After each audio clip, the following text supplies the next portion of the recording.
Oh Skavens, both the best and the worst warband out there. We are going to make the perfect warband. 1. Poison, 2. Weirdstone, 3. Swarm. Last warband we made, we focused on ranged. It's a way of cheating the game. That's why we focus on melee this time. Range is only allowed as support, but we do get poison as bonus, which is not really helpful in all situations, for example against the undead. For minions we have warp guards and verminkins, both, as pretty much all Skavens, have no special abilities. However, the verminkin have a very nice passive already. Plus 10% dodge chance and plus 15% melee damage increase for 2 rounds after getting Witchstone. The warp guards have immunity against warp abilities of Weirdstone and high poison resist, which could become useful when I accidentally hit them with my own poison bubble. As hero we take a free Poison Globadier. It is a DLC, but so be it. It can wear warplock pistols, but we are not allowed, so for now I go one-handed melee only, so I can do one melee attack if needed. And also I have one Poison Globe. Last one is the leader, for now with his normal weapon blades. Minions have 3 combat points, so get a halberd for Minkins and a spear shield combination for warp guards. Both the leader and hero will be ashen blood and lead the rest to victory. They'll all be dressed in green, which will represent their toxicity, and the great thing about Skaven is you can color their fur, which is their prime customization. I'll make them all grey so I know which my starter guys are. Now with my experience in the game I get a bit of a head start through the veteran system. I go all the skills a guy needs a lot of soldiers. Commander to reduce upkeep of higher grade soldiers, Renowned because I plan to cheat my way to the top, Scholar so I can train them faster, Explorer to find that extra juicy missions with all the money I save on upkeep, and Healer because many melees means many patching up. And then I was very much trying to decide Haggler or Merchant, but I became the Haggler. Time to take them for a swing. One mission on the campaign is Horrors of Mordheim, which means we can't stay together, we get ambushed and die. Which means no, never take this mission. The other one is a walk in the fog with crappy loot, so no. The mission itself is safe, but the third one is just perfect. Deploy far away from each other and good loot. Early, below level 5, Witchstone is all that matters. Afterwards, loot will swing in favor of Witchstone. Relatively small maps, one of the hardest bonus objectives, I think we can move fast as a team and try to get behind them and steal their flag.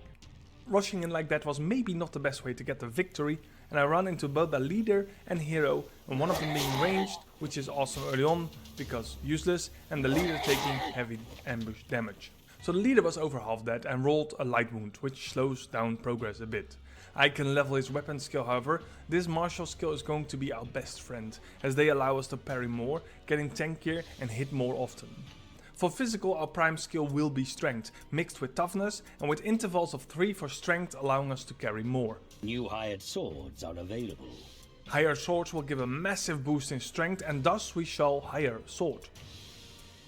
One thing to really focus on is injuries, as they may have weaknesses which we don't like. The prime reason to take higher swords is the free skills you can put on them, which will far outweigh the costs of hiring. A level 5 Verminkin will be our first asset. He has only 4 combat points, which means we need a one-hander for now. I am really thinking full accuracy as a stunner or weapon hit, but let's just make him a paragod first. First skill, Swarm, no brainer. We need this one on everyone. Second skill, Warp Poison, a highly defensive Skaven skill that allows you to steal offensive points from the enemies. Back to campaigning, and the next mission shows The Haunter in Darkness, another very bad mission to take due to the randomness of being placed. 2 other missions are deadly and brutal. I will definitely try these later on, but early on that's really dangerous. Not the strength of the enemies will make it so, but the negative effect. Let me give you an example with another warband. Taking a brutal may give you beneficial or negative starting effects and have all enemies on you at once. It's nearly impossible to do missions like that without at least losing one. In the end, it became a Rival in the Ruins, which has a safe start. I was against the sisters, and my primary goal is to get all 3 Verminkins their own little Weirdstone so they can trade it with each other and then always have their passive active. After a few rounds I saw the first sisters and then one fell for an ambush. And May stunned her right away. I could finish her off without any damage, but my greed caused me to loot her and of course step into my own poison cloud. This is by far the primary way you'll get damage in this setup. As you can see, poisoning both enemies is absolutely free damage, but then you have the option to swarm the leader and take her out in one turn, but you can only do that when Skavens step into that poison. With a minor injury on my hero, it's time to get to the second free DLC hero. Every DLC hero adds 2 free copies, if the Warband can hire them.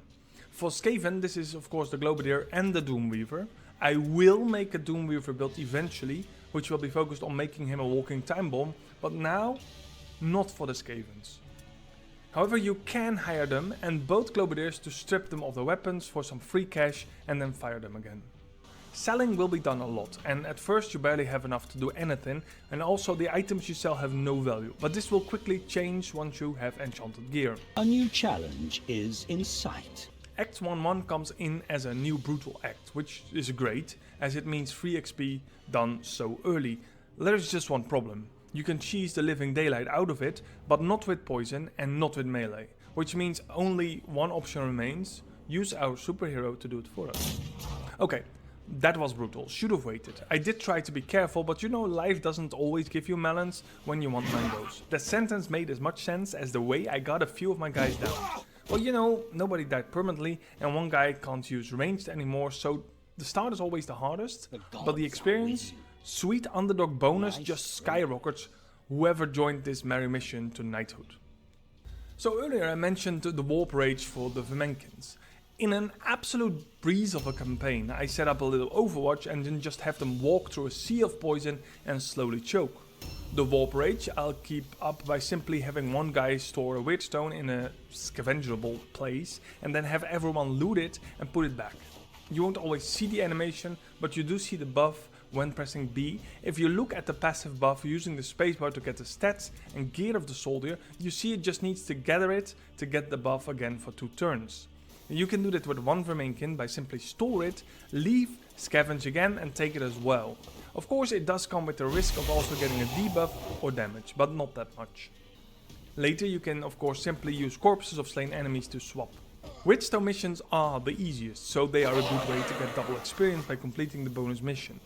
And this of course also comes with the rewards, increasingly better by Warband level and also the way to get some gear upgrades. And don't forget, always loot the enemy the same turn you kill it, because loot deteriorates per turn. I need to get some intelligence on the Poison Globadier so I can learn Poison Expert, which is vital to become more effective. This is also the only character getting agility and for now daggers. I hand in the shipment request because I spent too much gold training and made sure I leveled the main faction to level 1. All the factions will now pay more weirdstone, but just 5% for now. For reference, main faction pays only 68 gold per cluster and other factions already 90. So I always try to save some clusters for factions with money. With also the rewards from Act 1 Mission 1, I have some breeding room and can give a rare health potion to all melee warriors. Due to the high reward, I also hired a black Skaven, which will get grey fur, of course, just to mess with him. Act 1-2 is available too, and I wonder if I should. I'm at a good place right now, but it's going to be hard with a melee team. There is no cheesing the impressive this time. I do one more easy mission and I learned hold ground to my hired sword, which will be very powerful in close combat and swarm situations. I have warp poison on the hired sword and I ambush an incoming Skaven hero. I hit it, dodged the attack and assumed this would be the fight, but the hero attacks again, which confused me because it should lose 2 offensive points due to my warp poison attack. So it didn't apply. Then I hit it again with my leader, also warp poison, and I don't see it as a debuff. It definitely didn't take the offensive points on the ambush. Could this be a bug? Because then my core build is already ruined. Else, could it be the enemy hero had already 7 offensive points and you need to be level 6 for that. His inventory has 6 slots, so this will require further testing. I took some damage but swarmed the enemy and took out the rest fast. Didn't have much time to loot however, which was a bit sad. I spent all my remaining points training Swarm twice and Poison Expert, which is very risky, but I have to wait 2 days anyways for the healing of my Warp Guard, and expecting a payment from the main faction as well. Nothing to buff unfortunately, with the market plundered by bandit raids. So time for the second campaign. Top is easy, use your personal dramatis to quickly dispatch and engage the 2 heroes on top. Take 2 fast runners, hero, leaders, grab 2 scribe bombs from the chest each and send them both to a side of the map, preferably with someone guarding them as well. Then turn the cranes after you place the bomb on it. Make sure you loot everything topside. Next to the crane closest to the camp chest you can jump down and you could send an elite team to reach the 5th place to put a bomb down easily. The crane on the opposite side you can also jump down, but in the large building there is simply a large stair down which you can take to avoid damage from falling. Send the rest of the force via the large stairs and make 2 groups. Don't rush in with the main force, there may be a 3rd hero there, but make sure you don't run into the big poisoning room yet, because their impressive will then see you and come charging in. Since we're all melee, I want to attack him from 2 sides. So the warp poison, obviously I had to test it again. It works. It just removes the offensive directly, and thank God it did, because I completely messed up and engaged the big guy in a very narrow corridor. Well, I got engaged. I swapped heroes, attack and disengage, who had the offensive points to do so, and ended the round with the 2 best tanks ready. Warp poison ensured it only had 4 offensive points, aka 2 attacks. It still hurts, but they were holding. And every oil bomb and poison I could throw at him did just fine, as he isn't immune to poison. The rest was just cleaning up and follow the cavern to the last burrow. We gathered a lot of poison globe crates because we technically need them, and we had a successful mission. Unlike the brutal first act, which had some downs, this time around none of them and only one with a light wound. The next mission was Undead. I focused on leadership, but man, those fear tests are a pain early on. I had my tank and ambush covering that area, but the hero walks just toward him, never triggering the ambush, and he's just going straight to a Minkin I positioned out of harm's way. Oh well, he made a full recovery, but I cannot count on luck to save me. Very nice experience, they refused to rout, which gave me a lot of kills and a crazy amount of great loot. Me just finding out now that Globadiers can wear Weeping Blade was an eye-opener as well, but one already went dagger, the other one can go for the Weeping Blades. Charge range is incredibly important. For example, next fight, enemy leader is in ambush. I don't dare to engage with any of the henchmen because I'm afraid to get charged, so I slowly creep up with my boss and charge him as soon as I am in range, as movement range determines the charge distance and obviously a leader or hero has more. I take out the leader without taking any damage. Also, priority targets are determined by their weapon. A 2-handed enemy can do tons of damage, but can be much more easily dodged, or in my parry heavy team parried. But spears and daggers bypass a lot of that, so I'm guaranteed to have a much higher chance to get hit by those. I was ambushing another hero and now I suddenly did see warp poison being applied as debuff, but only on the second attack. First attack just seemed to remove 2 offensive points. Weird. I mean it works, but some consistency would give me more faith in this. As my entire band runs into the enemy backline, the idea of getting swarmed comes really to life and the warband starts feeling strong. I use the corpses to swap Weirdstone for the Verminkin and find out some nice side effects. Swapping a cluster gave me back some offensive points. The damage from Warp Rage and Charge on the simple Verminkins is getting really high. Simply low risk hard missions are the key to level mighty fast. 7 shards and 3 clusters in one run is very good. Leveling is fun, but I have all these skill points now that I can't afford to spend. So time to sell some Weirdstone. I have enough to sell for about 1500 gold. First I give just enough to level the cutthroat then for 5%. Then the Black Pit settlement will add to the prices as they are 2 levels behind on the combined rest. Thus sell the rest of them in a batch for 10%. If I would have sold also one faction, I would only get like 900 from the Murderlord and 1200 from the Cutthroat or Black Pit, so that's a good bonus. You could go more extreme and really ignore one and then save for a large batch that will give you 3 or 4k instantly, but I need money now and this is the best I can. After receiving the shipments, I teach all Verminkins Warp Poison as well.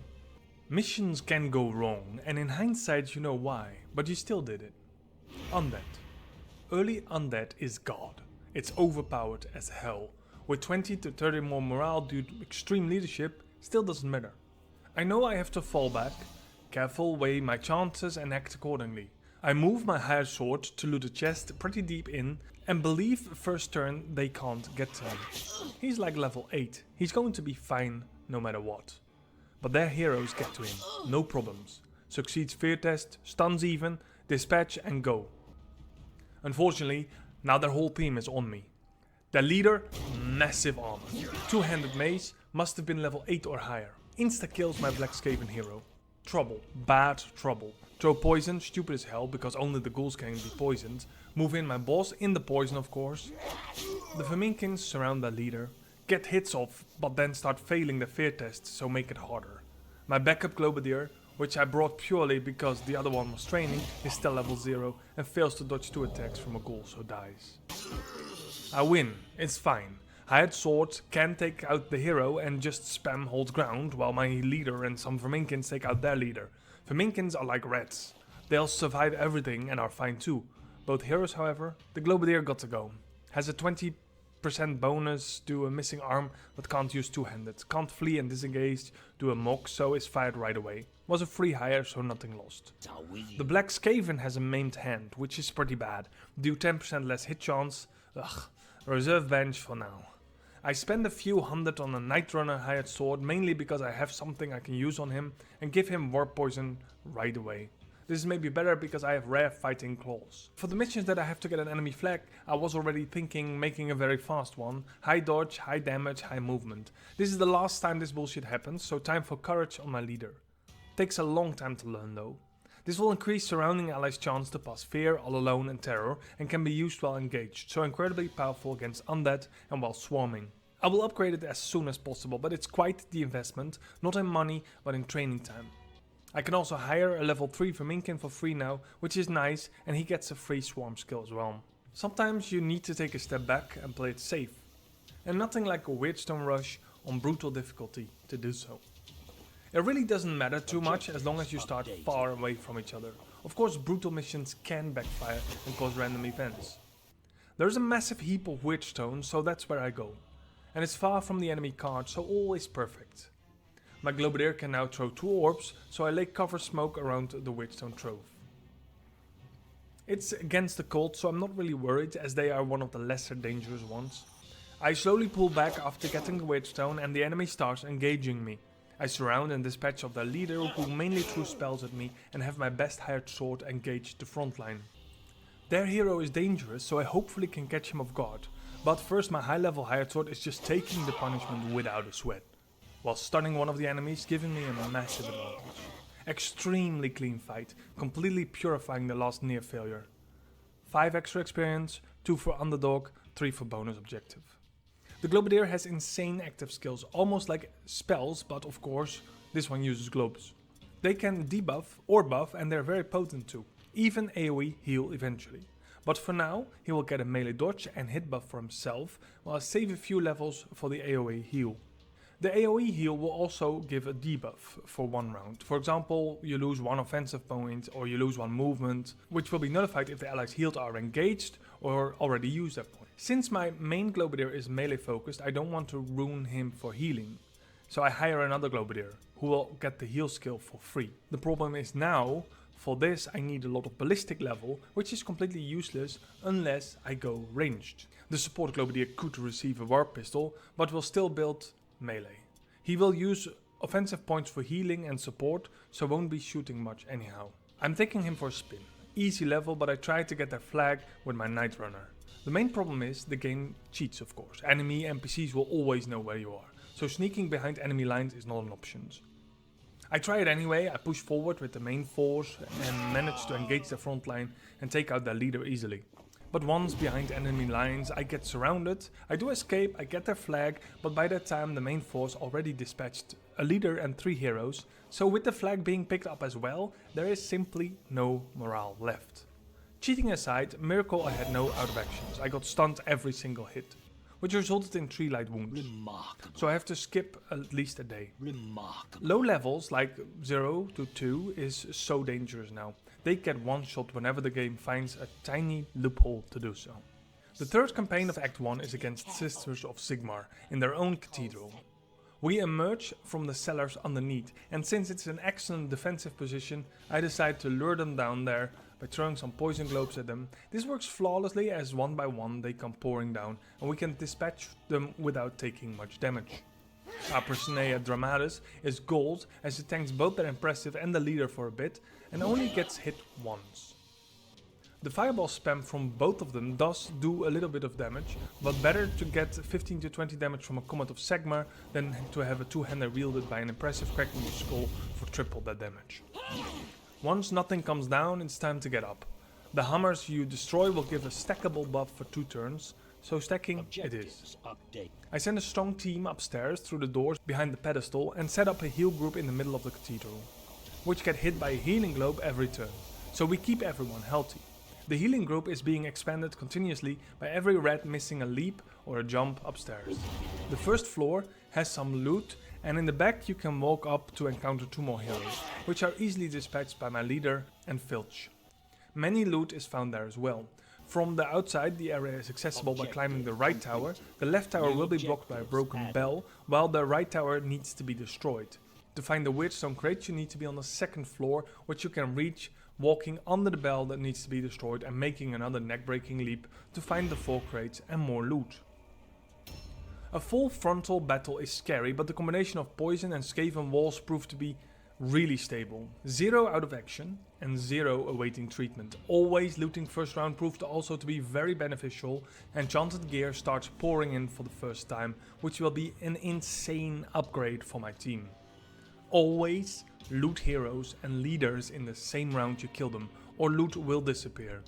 Another battle, 19 Weirdstone lay clumped up in one spot. I knew I needed to have it all, and also knew I needed to fight for it. Funny little trick, with multiple items so close to each other, say I have 5 inventory spots and don't want to waste multiple strategy points getting them, you can move a tiny bit around your center, like the blue step beacon, and when you loot something it recenters at your center again. So with the same strategy point, as long as you keep looting, you can actually walk quite a bit without losing the strategy point. And with all that Weirdstone, those Verminkins will do mighty charge damage. At this point you become eager to fight with multiple fronts, as offensive and defensive becomes much more reliable. Another very easy victory. 1 little wound but Warband level 5, which means it's time for an impressive. But that means I have to lose one of the heroes. I like my Globadiers, but I also like the speed of the Night Runner for errands. Hell, he made it to the enemy card last battle after he did a lot of fighting. I empty the impressive slot and check if I can hire a decent one. The Skaven impressive has impressive stats, but is also impressively stupid, so can skip turns if not engaged, which can be somewhat reduced by leveling its intelligence. I can't hire an impressive at higher level, which makes me wonder if I even should. Next day I can, but the price makes me regret spending 500 gold on teaching new skills. I can get a level 6, but I'm gonna need to save some money for that. It's really important you hire an impressive at higher level though, since when you have a level 0 meat blob you lose him fast when fighting level 5 or up. I went for brutal. I got greedy. I thought I could snatch the Weirdstone heap in the center. I couldn't. That was so stupid. They swarmed me like it was scripted, and my hired sword got wrecked. When my leader went down, I pulled the others back. My poison damage nearly turned the tide, but the ones who couldn't get onto the platform were picked off. We failed the first morale check ever. Fantastic. Game over. My best Verminkin, my hired sword, dead.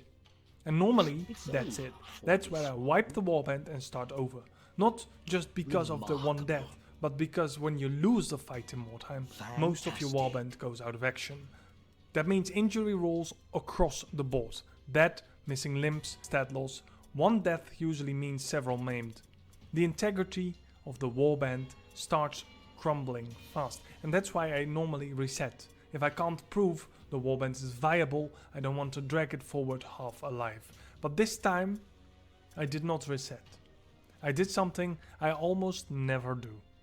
I play another mission.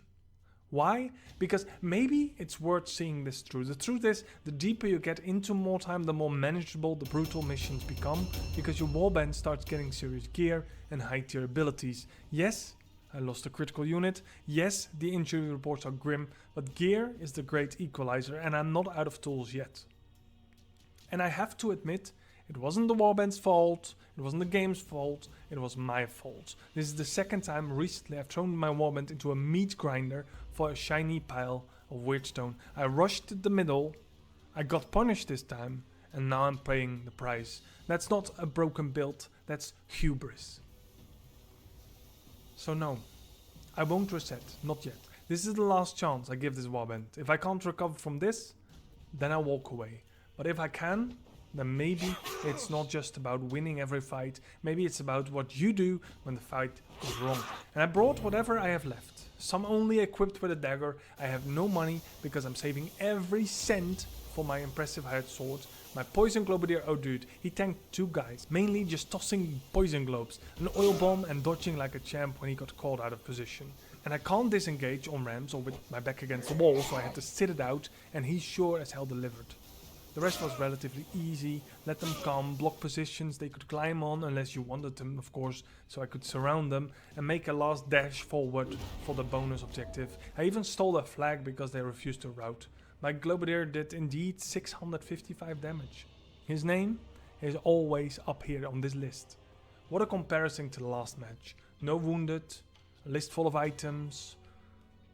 Glorious. You know what time it is. The impressive has arrived, the massive red ogre. I hired him at level 6, which is huge. He can of course go up to level 10, so I've basically skipped more than half the grind and get a pile of free attribute points and skill slots. So I can shape him exactly how I want. And yes, he's got the classic red ogre issue, he needs glasses, ballistic skill and weapon skill both down by 1, but honestly, that's manageable. He's not here to aim, he's here to wreck. So let's talk build. Physical. We start with a solid base of toughness and strength. He's a frontline beast, so he needs to take hits and hit hard. Mental, we go max intelligence. Why? Because red ogres suffer from stupidity. Every turn they have to pass a leadership check or can't move. Intelligence helps boost that, and I need him to stay functional. Once he's in a fight, he's golden, but I need to get him there first. And martial, this is where it gets fun. I'm going full stun lock crit monster. First, skills, we go Swarm. Gives plus 10 to hit and crit chance when allies are engaging the same target, and that's huge synergy. Then Frenzy, and we're maxing it. More attacks, more damage, more chaos. We add Fatality, which is a passive skill that boosts crit chance on hit. And finally we have Vital Strike, which again adds even more crit chance. You see where this is going. He's not just a damage dealer, he's a stunner for life. One punch and your enemies will be seeing stars. He came with a set of rare braces by default, which is kinda annoying, honestly, because I've been stockpiling braces for a while, and now he rolls in like I got my own. Classic. So my main Globadier is learning a skill, but I didn't want to waste a good turn with a relatively easy mission in sight, so it's praying this goes well. The first mission with the Red Ogre. This is a great feeling, and I'm walking around with a fortress, hearing the thumping of his feet and creating small earthquakes on impact.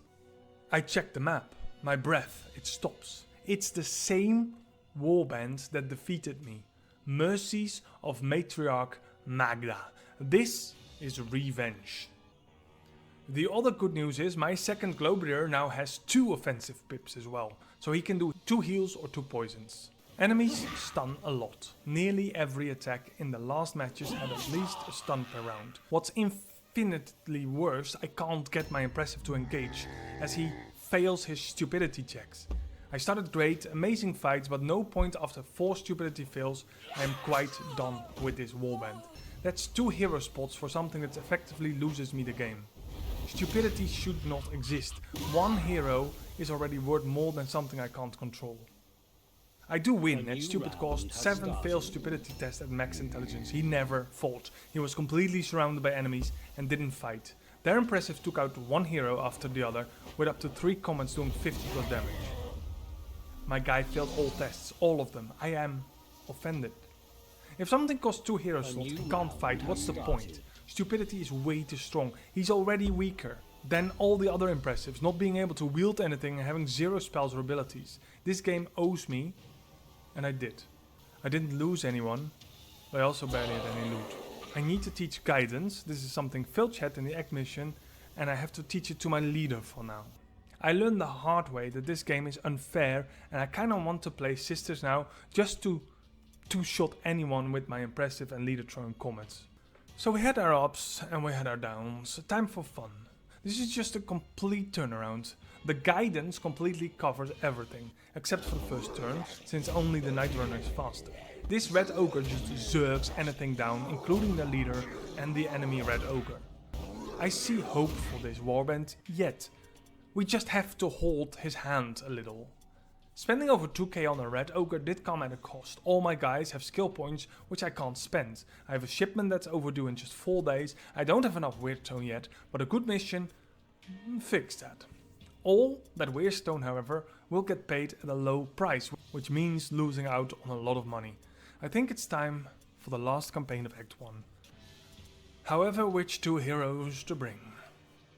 I took both Globadiers and I didn't really regret it, but I didn't really help much, at least not the poison.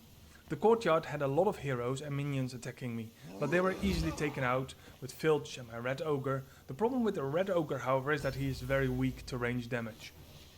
Big target and such. And he did take half his health with 2 enemy heroes shooting from above, which is not really nice, as I still had to attack an impressive. We had to kill a neutral impressive called Tag, and he was so tanky. We barely did any damage and my impressive was just getting chunked. I held out for a long time and in the end really tried to get rid of the last 20 health by swapping everyone out, but unfortunately one guy out of action. Brave one, but continuously healing my troops and doing the most damage I could. That was a tough fight, but Filch and my impressive usually chunked him for 150 each round. Melee this boss is quite hard. He was hard to lure out, but I imagine if you do you can just shoot him from upstairs like the enemy did me. We took our sweet time getting loot upstairs and finding the broken keys. The last one was downstairs where the impressive used to be, and the rest is found either in the large rooms on the floor or the second floors. Rougi's Kebab was on level duty and he ensured the last 2 doors were opened. We never went downstairs the right room, even though I'd imagine the leader was camping there, and from the 3 jails the one in the middle has another enemy hero on ambush, which nearly costed me the match. The downed red has 3 injuries, but none will really affect his combat abilities except for maybe not being able to flee and disengage. Tactics I rely heavy on. Taking out a lot of enemies is 1 experience per enemy, so the red ogre with 7 kills did get an amazing chunk of experience. My new core problem is that I am just a shard short of my mandatory shipment now and I have 4 days left. My leader is out for 2, so I must do 1 mission directly if he recovers. Missing 1 is not the end of the world, but you'll get a harder one as a punishment and up to 4 times and then your warband is over. Anyhow, great loot and upgrades for my boys. And an epic halberd in the shop. Also the reward comes in a rank 4 black Skaven, but most importantly rare weeping blade with a havoc enchant, which is a 4% crit chance. I fell for the stupidity again. I gave him guidance but wasted a few turns setting up nothing really. Then my leader got caught by an enemy impressive.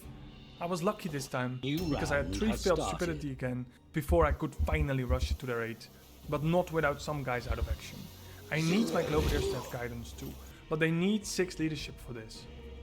I spent a good week just doing nothing, learning skills and healing. To make up for it, I had a flawless mission afterwards, only my impressive took some damage. I created some distance and ambushed unexpected enemies, very weak and bad gear however, and their impressive never showed up. I spent some time doing small missions, usually hard, and I hear you. Poison, still viable. Well, I have a match here, very small map, so they are right on top of me. I didn't bring my impressive because he was teaching a skill, so I had a bunch of heroes, including the 2 Globadiers. I see the enemy right away, they can get to me in 1 turn unless I create distance. While doing so, I lay down a field of pure ghastly delight in my wake, securing my path. While both Globadiers never touch the soul, they have more damage an impressive could do. 543 in 1 match. Just by running away, I win. The same tactic I prayed to use, that 1 loss we were not allowed to talk about. But my morale unfortunately failed. About time, but my first formula, and a good one too, which I needed badly for some of my guys. Raises weapon and ballistic skill. I don't need ballistic skill except for my healing globes of course, so you know who will be getting this one. Man, I love brutal missions. I may even be persuaded to do a deadly one, but what you don't know is the randomness. Terrifying, true, but like I do a brutal mission as safe as possible, both tightly around the wagon, but anything could happen, like random events in brutal and up, so it's not a guarantee you don't get planted smack in the middle of the enemy. But I scout a bit and find a neutral, a blood ladder. That's a terrifying demon with incredible power. I fall back and then I notice the enemy team is already getting butchered by it. Oh funny world. I just have to steal the kills. I decided 2000 or up on difficulty rating is where you get the formulas. And I also decided it to be a good idea to watch the enemy fight from above, which was my way of saying, hey, I am lucky too, let's screw this up. Which it did as the neutral just turned around and attacked me. But after they knocked the living daylight out of my only word guard, their boss came rushing in to take the hits from the demon, so that made it even. They routed way too soon unfortunately, as I still had many plans, but the loot was still pretty good, including 2 enchants. We have had our differences with the Impressive, but with multiple guidances it is working out. We made him a stunner, which works very effectively. For example, the enemy Impressive is incoming. She is a comet casting maniac and sisters are literally my nemesis. The first Vital Strike, of course, combined with Swarm and Warp Poison, is guaranteed to weaken her heavily and stun, of course.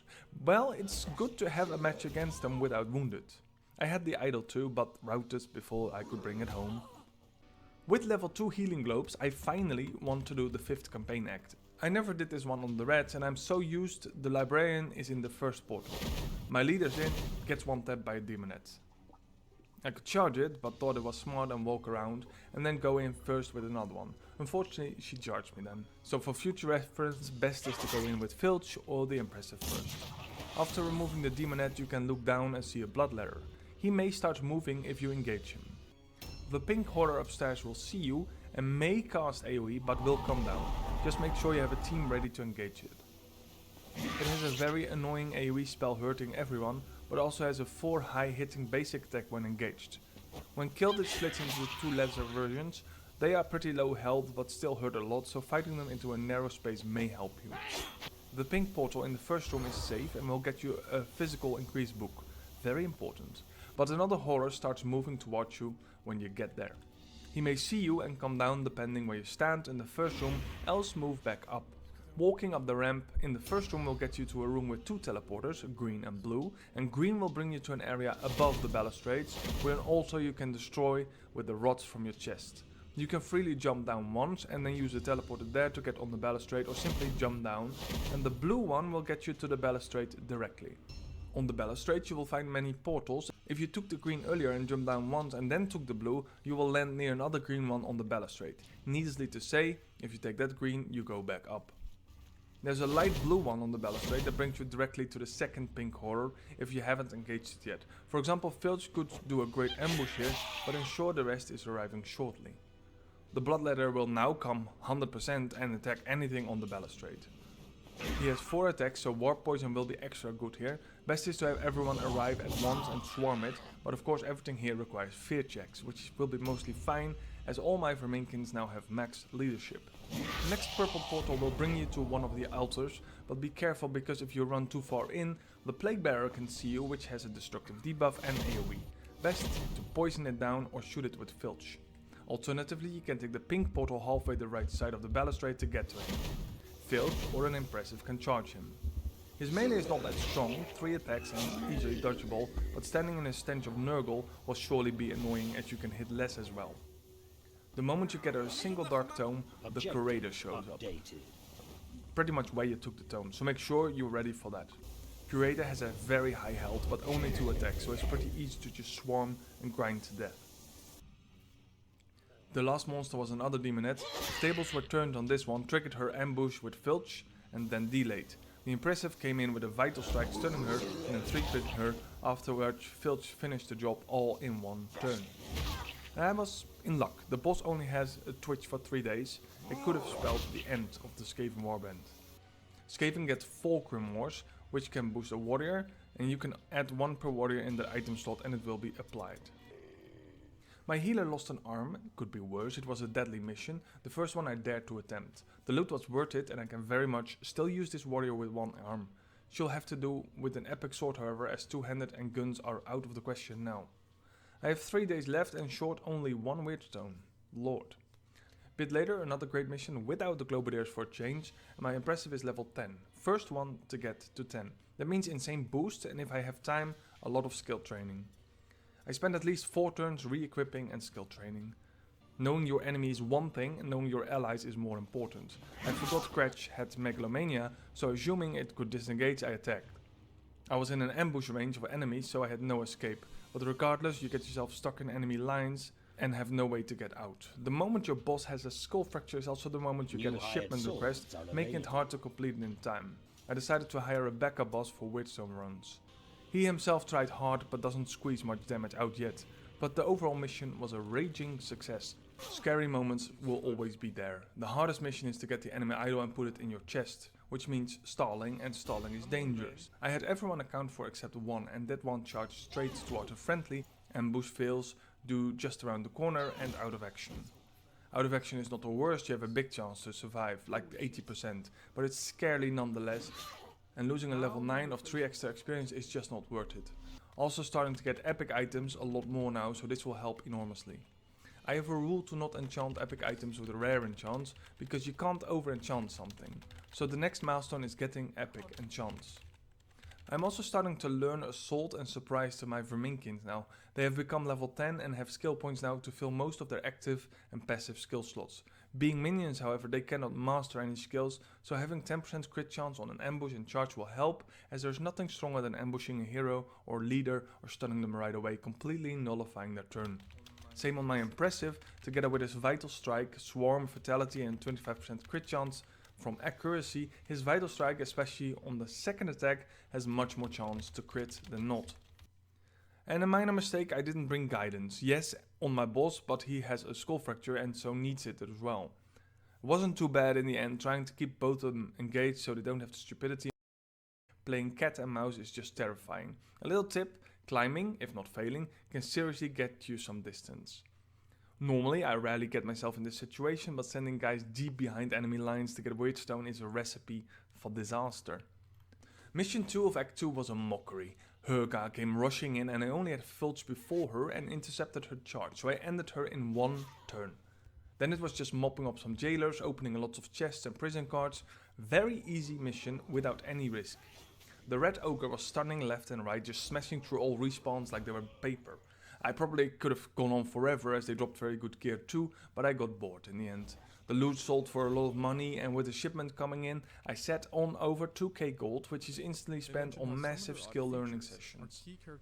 Anything I do which takes my leader out of action for an extended time seems to always instantly trigger a Witchstone request, which is annoying.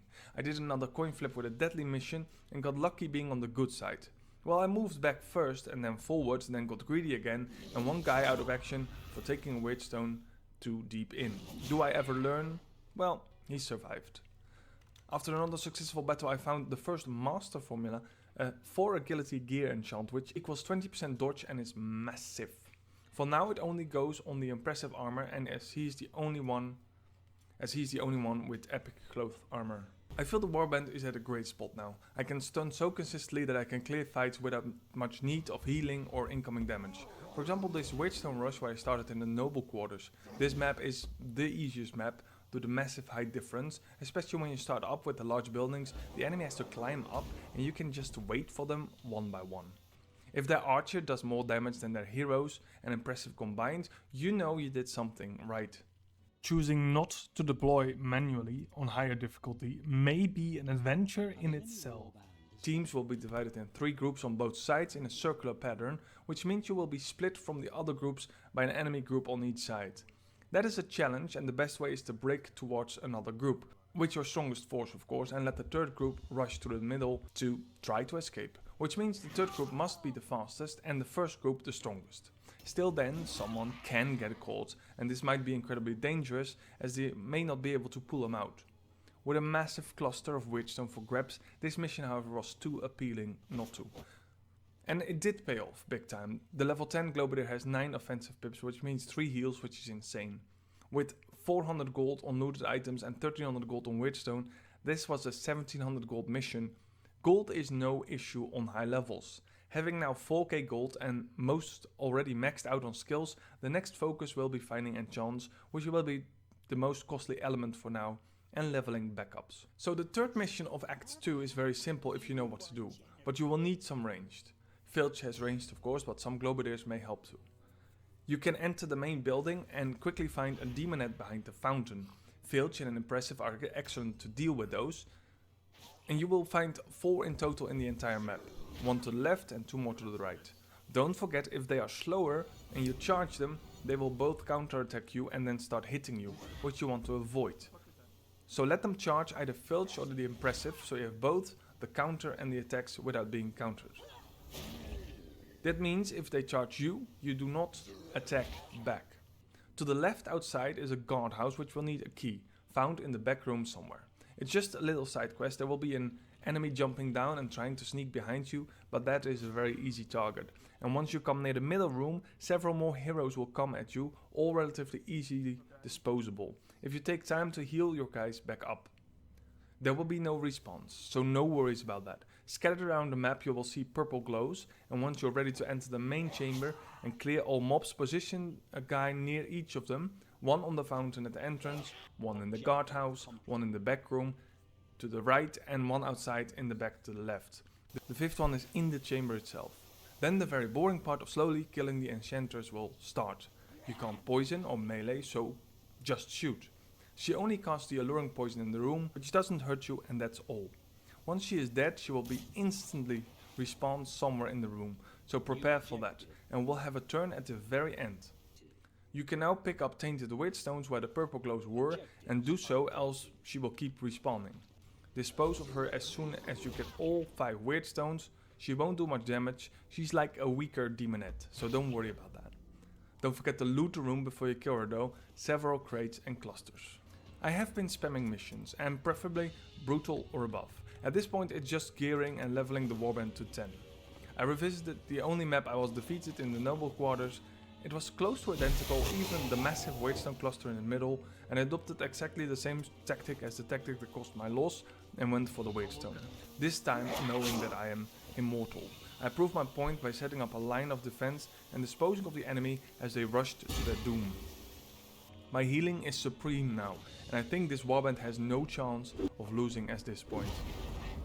The game settings are quite dark and sometimes it's hard to see, especially when the sun is shining on your screen. Luckily the brightness slider in the graphics settings is extremely potent and can turn your game into a happy, friendly environment. The best to fight, especially on this level, is of course the Skaven. One of the biggest weaknesses is that the weapons they use are quite unique. This warp pistols, weeping blades and shuriken, above 3k difficulty, they can be epic, and epically enchanted weapons way before you start finding epic enchant recipes does make it important to milk as much as you can out of the Skaven fights. I found a master enchant of lucidity which negates stupidity by 75%. This will be a great enchant for the red ochre on my boss, and I hope to find a great damage increase enchant, but with something that is usually highly situational, like stupidity to be a core crippling annoyance for Skaven. This enchant is the best I could get as a head enchant right now.